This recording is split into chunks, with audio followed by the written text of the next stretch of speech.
गोविन्दाय हरे परमात्मने प्रणतः क्लेशनाशाय गोविन्दाय नमो नमः। बोलो बांके बिहारी लाल की जय, राधा रानी सरकार की जय। संबंध। अब भगवान आगे के 3 श्लोकों में अपना उदाहरण देकर लोक संग्रह की पुष्टि करते हैं। ना मे पार्थास्ति कर्तव्यं त्रिषु लोकेषु किंचन नानवाप्तमवाप्तव्यं वर्त एव च कर्माणि। ना मे पार्थास्ति नानवाप्तमवाप्तव्यम्।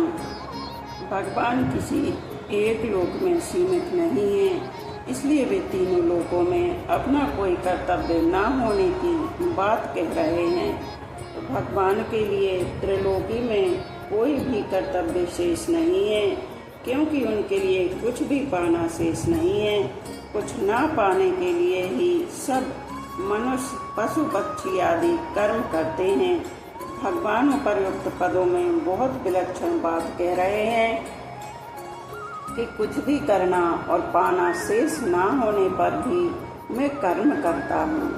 अपने लिए कोई कर्तव्य ना होने पर भी भगवान केवल दूसरों के हित के लिए अवतार लेते हैं और साधु पुरुषों का उद्धार, पापी पुरुषों का विनाश तथा धर्म की संस्थापना करने के लिए कर्म करते हैं। अवतार के सिवाय भगवान की सृष्टि रचना भी जीव मात्र के उद्धार के लिए ही होती है। स्वर्ग लोक पुण्य कर्मों का फल भुगतने के लिए है और 84 लाख योनियाँ एवं नरक पाप कर्मों का फल भुगतने के लिए है। मनुष्य योनि पुण्य और पाप दोनों से ऊंचे उठकर अपना कल्याण करने के लिए है। ऐसा तभी संभव है जब मनुष्य अपने लिए कुछ ना करे। वह संपूर्ण कर्म स्थूल शरीर से होने वाली क्रिया, सूक्ष्म शरीर से होने वाला चिंतन और कारण शरीर से होने वाली स्थिरता केवल दूसरों के हित के लिए ही करे, अपने लिए नहीं। कारण कि जिनसे सब कर्म किए जाते हैं वे स्थूल, सूक्ष्म और कारण तीनों ही शरीर संसार के हैं, अपने नहीं। इसलिए कर्मयोगी शरीर, इंद्रियां, मन, बुद्धि, पदार्थ आदि संपूर्ण सामग्री को संसार की ही मानता है और उसे संसार की सेवा में लगाता है। अगर मनुष्य संसार की वस्तु को संसार की सेवा में ना लगाकर अपने सुख भोग में लगाता है तो बड़ी भारी भूल करता है। संसार की वस्तु को अपनी मान लेने से ही फल की इच्छा होती है और फल प्राप्ति के लिए कर्म होता है। इस तरह जब तक मनुष्य कुछ पाने की इच्छा से कर्म करता है तब तक उसके लिए कर्तव्य अर्थात करना शेष रहता है। गंभीरता पूर्वक विचार किया जाए तो मालूम होता है कि मनुष्य मात्र का अपने लिए कोई कर्तव्य है ही नहीं।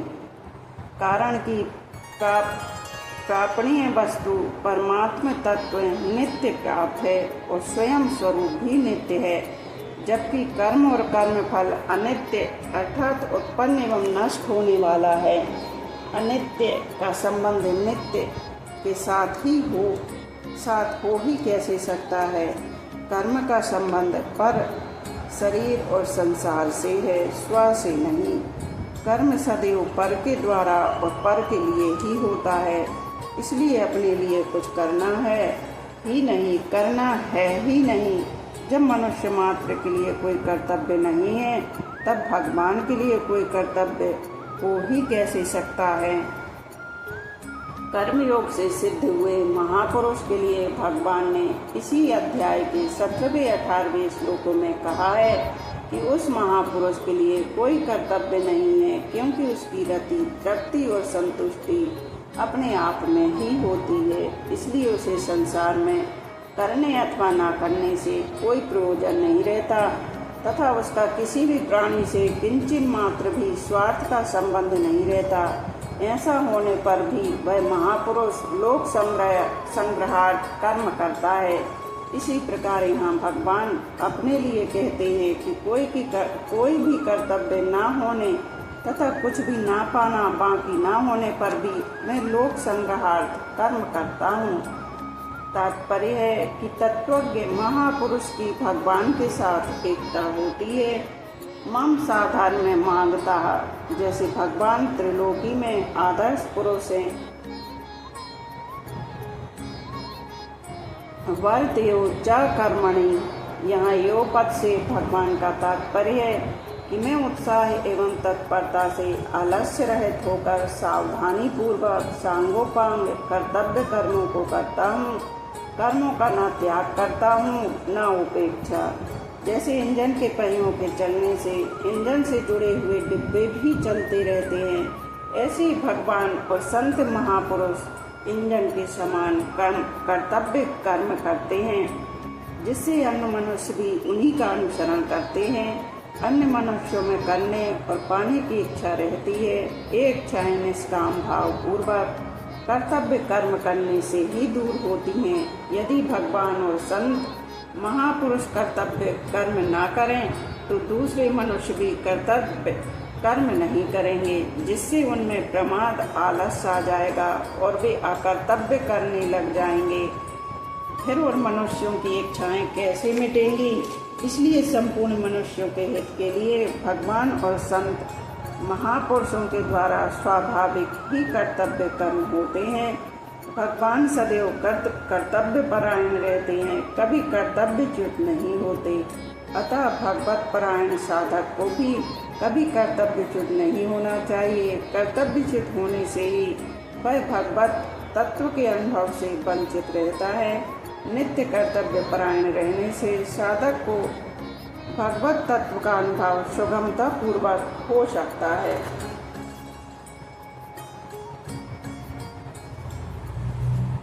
परिशिष्ट भाव। महाभारत में भगवान ने उत्तंक ऋषि को भी तीनों लोकों में अपना कर्तव्य बताया है। धर्म संरक्षणार्थाय धर्म स्थापनाय च तेस्तौ वर्षिष्ठ रूपष्ट त्रिषु लोकेषु भार्गव। मैं धर्म की रक्षा और स्थापना के लिए तीनों लोकों में बहुत सी योनियों में अवतार धारण करके उन पुरुषों और वेश द्वारा तदनुरूप बर्ताव करता हूँ। यदि हम न वर्त्यम जातु कर्मण्य तदिन्द्रितः मम वर्तन्ते मनुष्यः पार्थ सर्वशः उत्सीदेयुर्मे लोका न कुर्यां कर्म चेदहं संकरस्य च कर्ता स्यामो पहान्यामि प्रजा। यदि हम न वर्त्यम जातु कर्मण तंद्रितः, पूर्व श्लोक में आए वर्तेव च कर्मणि पदों की पुष्टि के लिए यहाँ ही पद आया है। भगवान कहते हैं कि मैं सावधानी पूर्वक कर्म ना करूं, ऐसा हो ही नहीं सकता। परंतु यदि ऐसा मान लें कि मैं कर्म ना करूं, इस अर्थ में भगवान ने यहाँ यदि जातु पदों का प्रयोग किया है। अतीन्द्रितः पद का तात्पर्य है कि कर्तव्य कर्म करने में आलस और प्रमाद नहीं करना चाहिए, अपितु उन्हें बहुत सावधानी और तत्परता से करना चाहिए। सावधानी पूर्वक कर्तव्य कर्म न करने से मनुष्य आलस और प्रमाद के वश में होकर अपना अमूल्य जीवन नष्ट कर देता है। कर्मों में शिथिलता न लाकर उन्हें सावधानी एवं तत्परता पूर्वक करने से ही कर्मों से संबंध विच्छेद होता है। जैसे वृक्ष की कड़ी टहनी जल्दी टूट जाती है, पर जो अधूरे टूटने के कारण लटका के रही है, ऐसी शिथिल ढीली टहनी जल्दी नहीं टूटती। ऐसे ही सावधानी एवं तत्परता पूर्वक कर्म करने से कर्मों से संबंध विच्छेद हो जाता है, पर आलस्य प्रमाद पूर्वक कर्म करने से कर्मों से संबंध विच्छेद नहीं होता। इसलिए भगवान ने 19वें श्लोक में समाचार पद का तथा इस श्लोक में अतीन्द्रितः का पद का प्रयोग किया है। अगर किसी कर्म की बार बार याद आती है तो यही समझना चाहिए कि कर्म करने में कोई त्रुटि हुई है। जिसके कारण उस कर्म से संबंध विच्छेद नहीं हुआ है। कर्म से संबंध विच्छेद न होने के कारण ही किए गए कर्म की याद आती है। मम वर्तानुवर्तते मनुष्य पार्थ सर्वशः। इन पदों से भगवान मानो यह कहते हैं कि मेरे मार्ग का अनुसरण करने वाले ही वास्तव में मनुष्य कहलाने योग्य हैं। जो मुझे आदर्श न मानकर आलस्य प्रमादवश कर्तव्य कर्म नहीं करते और अधिकार चाहते हैं, वे आकृति से मनुष्य होने पर भी वास्तव में मनुष्य कहलाने योग्य नहीं है। इसी अध्याय के 21वें श्लोक में भगवान ने कहा था कि श्रेष्ठ पुरुष के आचरण और प्रमाण के अनुसार सब मनुष्य उनका अनुसरण करते हैं। और इस श्लोक में भगवान कहते हैं कि मनुष्य सब प्रकार से मेरे मार्ग का अनुसरण करते हैं। इसका तात्पर्य यह है कि श्रेष्ठ पुरुष तो एक ही लोक मनुष्य लोक में आदर्श पुरुष है, पर मैं तीनों ही लोकों में आदर्श पुरुष हूँ। मनुष्य को संसार में कैसे रहना चाहिए यह बताने के लिए भगवान मनुष्य लोक में अवतरित होते हैं।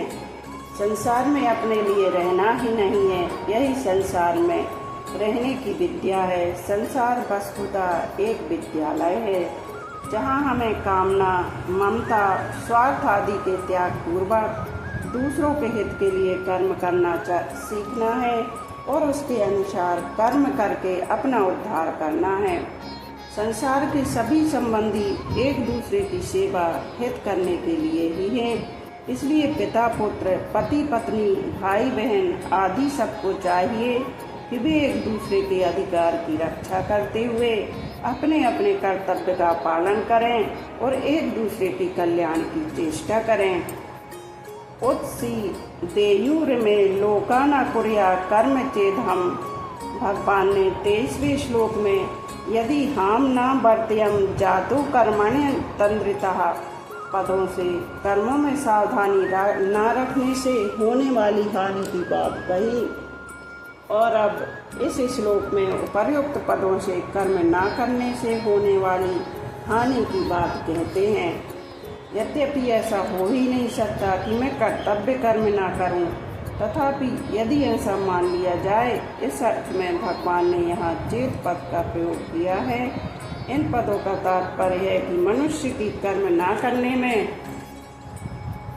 भी आसक्ति नहीं होनी चाहिए। माते संगो स्तत्व कर्मणि।